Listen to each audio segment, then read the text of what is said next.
Saudi அரேபியாவில் இருக்கின்ற Prince சுல்தான் விமானப்படை தளம் மீது நேற்று முன்தினம் வெள்ளிக்கிழமை ஈரான் ஒரு அதிரடி தாக்குதல் ஒன்றை நடத்தியிருந்தது. இதில் 12 அமெரிக்க வீரர்கள் காயமடைந்திருந்தார்கள். பல விமானங்கள் சேதமடைந்திருந்தன. இது சம்பந்தமாக நாங்கள் ஏற்கனவே வேறு காணொலிகளில் முழுமையான தகவல்கள் பார்த்திருக்கிறோம். இப்போ இந்த தாக்குதலுக்கு ரஷ்யா உதவி செய்தமை தெரிய வந்திருக்கிறது. அதாவது ரஷ்யா புலனாய்வு தகவல்களை வழங்கியிருக்கிறது. சேட்டலைட் மூலம் எடுக்கப்பட்ட படங்களை தொடர்ச்சியாக வழங்கி இந்த படைத்தளத்தில் இத்தனை மணிக்கு இன்னென்ன விமானங்கள் நிற்குது, இத்தனை அமெரிக்க ராணுவத்தினர் அங்கே நிற்கிறார்கள் என்று சொல்லி அந்த ரியல் டைம் தகவல்கள் இருக்குதானே, இந்த மாதிரியான தகவல்களை ரஷ்யா ஈரானுக்கு வழங்கி இருக்கின்றமை இப்ப தெரிய வந்திருக்குது. ஏற்கனவே அரசல் புரசலாக செய்திகள் வந்துதான் இருக்குது. ரஷ்யா தொடர்ந்து உதவி செய்து கொண்டே இருக்குது, சேட்டலைட் இமேஜஸ் கொடுத்து கொண்டு இருக்குன்னு சொல்லி இப்ப கிட்டத்தட்ட இது உறுதிப்படுத்தப்பட்டிருக்கிறது. எனவே இது சம்பந்தமாக கிடைக்கப்பட்டிருக்கிற தகவல்களை இன்னும் விரிவாக விளக்கமாக இந்த காணொலியில் பார்க்க போகின்றோம்.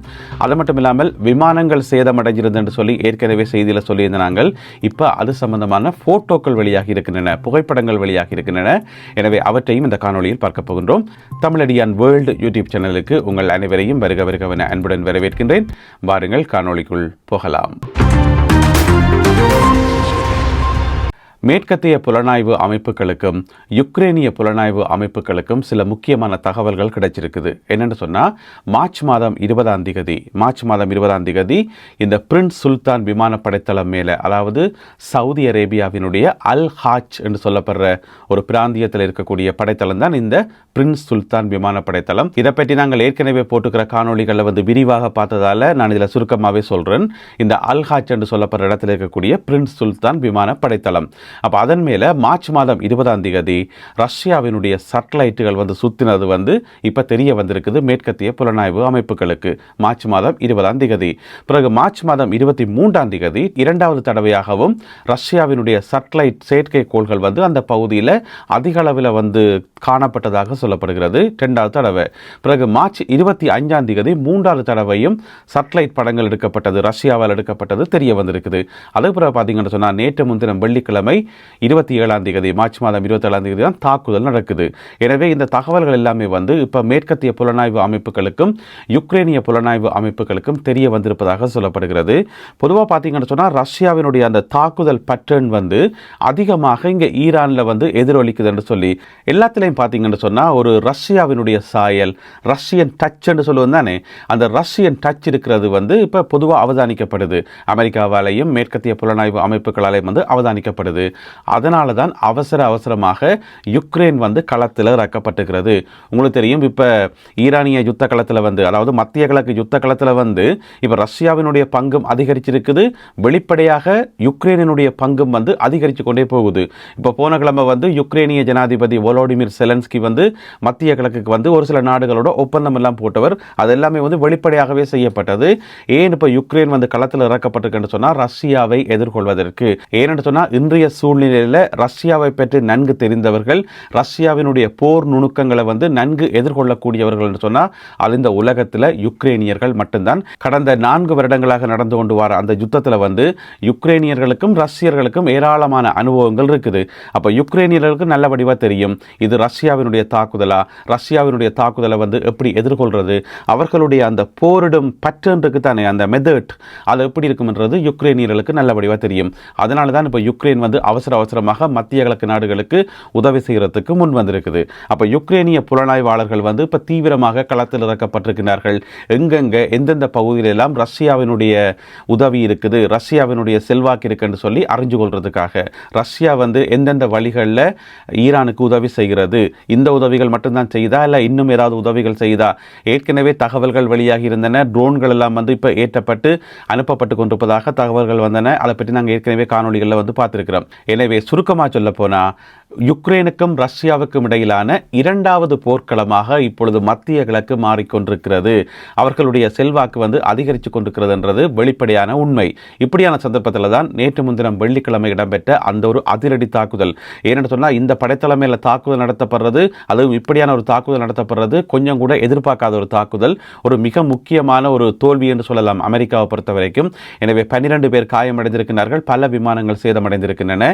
இந்த செய்தியை நான் வெள்ளிக்கிழமை சொல்லும்போது நீங்கள் ஒரு சில ஆட்கள் கேட்டிருந்த நீங்கள் இதென்ன வேற மீடியாக்கள் அப்படி செய்தி ஒன்றும் விரையிலேயே இது உண்மையான்னு சொல்லி கேட்டிருந்த நீங்கள் இப்போ பார்த்தீங்கன்னு சொன்னால் ஃபோட்டோக்களே வெளியிடப்பட்டிருக்கின்றன. அமெரிக்க தரப்பால் வந்து புகைப்படங்களே வெளியிடப்பட்டிருக்கின்றன. இப்போ நீங்கள் படத்தில் பார்க்குற இந்த புகைப்படங்கள்லாம் இதில் தாக்குதலுக்கு இலக்காகி சேதமடைஞ்சிருக்கிற பயங்கரமாக சேதமடைஞ்சிருக்கிற இந்த விமானம் எதென்று பார்த்தீங்கன்னு சொன்னால் அமெரிக்க இராணுவத்திடம் இருக்கக்கூடிய ஒரு சிறப்பு விமானம் என்றே சொல்லலாம். அதாவது E3 சென்ட்ரி என்று சொல்லப்படுற விமானம், E3 சென்ட்ரி ரேடர் விமானம் என்று. இது வந்து ஒரு விசேடமான விமானம். எப்படி என்று சொன்னால் இது வந்து பறக்கும் புலனாய்வு விமானம் என்று சொல்லலாம். இந்த விமானத்தில் வந்து பல ரேடர்கள் பொருத்தப்பட்டிருக்கும். பறந்து தகவல்களை வந்து சேகரிக்கும். எப்படி வந்து சேட்டலைட் வந்து வானத்தில் உச்சியில் பறந்து தகவல்களை சேகரிக்குமோ இது வந்து தாழ பறந்து முக்கியமான தகவல்கள் எல்லாத்தையும் சேகரிக்கக்கூடிய ஒரு புலனாய்வு விமானம். அமெரிக்காட்ட வந்து இது மொத்தமாக 17 விமானங்கள்லாம் இருக்குன்னு சொல்லப்படுகிறது. அந்த 17 விமானங்களில் ஒன்று வந்து இப்போ பாருங்க நொறுங்கி இருக்குது அப்படி என்று சொல்லி அதுதான் E3 சென்ட்ரி ரேடர் பிளேன் என்று சொல்றது. இதனுடைய பெறுமதி ஒவ்வொன்றினுடைய பெறுமதியும் வந்து 500 மில்லியன் அமெரிக்க டாலர்ஸ் என்று சொல்லப்படுகிறது. எனவே இந்த விமானம் சேதமடைந்ததை இப்பொழுது அமெரிக்க தரப்பு ஒப்புக்கொண்டு புகைப்படங்களை வெளியிட்டிருக்கிறார்கள். இனி ரீஃபியூவல் விமானங்கள் பல சேதமடைந்திருப்பதாகவும் சொல்லப்படுகிறது. அவற்றினுடைய புகைப்படங்களும் மிக விரைவில் வெளியாகும் என்று சொல்லி எதிர்பார்க்கப்படுகிறது. ஈரானில் இருக்கிற 2 இரும்பு தொழிற்சாலைகள் மேலே இஸ்ரேல் தாக்குதல் நடத்தி இருந்தது. அதை வந்து ஈரான் கடுமையாக கண்டிச்சிருந்தது. இரும்பு தொழிற்சாலைக்கும் ஈரானிய இராணுவத்துக்கும் என்ன சம்பந்தம் இருக்குது, எதுக்காக வந்து தனியாருக்கு சொந்தமான இரும்பு தொழிற்சாலைகள் எங்களுடைய வர்த்தக இடங்களை வந்து ஏன் தாக்குறீங்கன்னு சொல்லி அப்போ உடனடியாகவே ஈரான் வந்து எச்சரிக்கை விடுத்திருந்தது. அது எங்கள் எல்லாருக்குமே தெரியும். என்னென்னு சொன்னால் ஈரானில் என்ன மாதிரியான இடங்கள் தாக்கப்படுதோ அதுக்கு சமமான ஏனைய நாடுகளில் இருக்கக்கூடிய இடங்கள் தாக்கப்படும் என்றது எங்கள் எல்லாருக்குமே தெரியும். அந்த நியூட்டனின் 3வது விதி என்று சொல்லுவோம் தானே, எந்த ஒரு தாக்கத்துக்கும் சமமானதும் எதிரானதுமான மறுதாக்கம் இருக்குன்னு சொல்லி. அது எங்க உண்மையோ இல்லையோ இப்போ மத்திய கிழக்கில் ஈரானிய யுத்தத்தில் வந்து 100க்கு 100% உண்மை என்று சொல்லலாம். அதாவது ஈரானுக்கு சொந்தமான இயற்கை எரிவாயு மையம் மேலே தாக்குதல் நடத்துறீங்களா, நாங்களும் பதிலுக்கு தாக்குதல் நடத்துவோம். நீங்கள் சவுத் பார்ட்ஸில் வந்து அடிச்சிங்கன்னு சொன்னால் நாங்கள் ராஸ்லஃபானை வந்து அடிப்போம். நீங்கள் குடிநீர் சுத்திகரிப்பு நிலையத்தை வந்து தாக்கினா நாங்களும் பதிலுக்கு தாக்குவோம். நீங்கள் எதன் மேலே தாக்குதல் நடத்துறீங்களோ, நீங்கள் ஒரு மருத்துவமனையை தாக்கினா நாங்களும் திரும்ப மருத்துவமனை மேலே தாக்குவோம். இதுதான் ஈரானுடைய கோட்பாடு. இது கடந்த காலங்களில் நிறைய நிரூபிக்கப்பட்டிருக்கிறது. அந்த அடிப்படையில் அன்றைக்கு வெள்ளிக்கிழமை 2 இரும்பு தொழிற்சாலைகள் மேலே தாக்குதல் நடக்கும்போது, இஸ்ரேலால் தாக்குதல் நடக்கும்போது நாங்கள் எல்லாருமே ஊகிக்கக்கூடியதாக இருந்தது இதுக்கு கட்டாயம் ஈரானினுடைய பதிலடி இருக்கும் என்று சொல்லி. சொன்னபடியே பார்த்தீங்கன்னு சொன்னால் 2 மிக முக்கியமான இந்த உலகத்திலேயே அதிக அளவு அலுமினியத்தை உற்பத்தி செய்கின்ற 2 முக்கியமான தொழிற்சாலைகள் மீது தாக்குதல் நடத்தப்பட்டு அவை கடுமையாக சேதமடைந்திருக்கின்றன. முதலாவது அலுமினிய ஃபேக்டரி எங்கே என்று பார்த்தீங்கன்னு சொன்னால் பஹ்ரைனில் இருக்கக்கூடிய அல்பா என்று சொல்லப்படுற மிக பிரம்மாண்டமான அலுமினிய தொழிற்சாலை மேலே ஈரான் தாக்குதல் நடத்தி அது கடுமையாக சேதமடைஞ்சிருக்குது. இது முதலாவது தாக்குதல். ஏனென்றால் 2 இடத்துல தாக்கப்பட்டது. அப்போ இங்காலையும் 2 இடத்துல தாக்கணும். முதலாவது இடத்துல வந்து தாக்கியாச்சு. அடுத்தது பார்த்தீங்கன்னு சொன்னால் யுனைடெட் அரபு எமிரேட்ஸ், அங்கேயும் ஒரு அலுமினிய ஃபேக்டரி ஒன்றை ஈரான் கண்டுபிடிச்சிட்டது. ஈரானுக்கு ஏற்கனவே தெரியும் அது. அந்த ஃபேக்டரியினுடைய பேர் வந்து எமிரேட்ஸ் குளோபல் அலுமினியம்.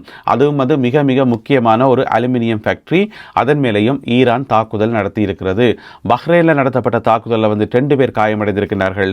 எமிரேட்ஸில் நடத்தப்பட்ட தாக்குதலில் 6 பேர் காயமடைந்திருக்கிறார்கள். அப்போ சரிதானே, கண்ணுக்கு கண் பல்லுக்கு பல் ரத்தத்துக்கு ரத்தம் என்று சொல்லுவோம் தானே, அதுதான் இப்போ நடந்து கொண்டிருக்குது.